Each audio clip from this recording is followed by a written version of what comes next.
Ganyan ang mangyayari sa mga anak nyo kung palagi nyong pinapagamit ng gadget. Iba na ang kabataan ngayon. Sumasagot na sila.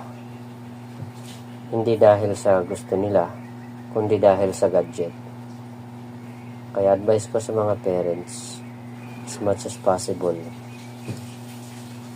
huwag kayong papahiram or huwag nyong pagagamitin or pahawakin ng mga cellphone ang mga anak nyong bata pa, kasi naapektuhan yung psychological, spiritual, tsaka emotional state of mind nila. Yan po ang nangyayari sa akin ngayon. Kaya starting today, I will never let my kids touch any gadget anymore, ever.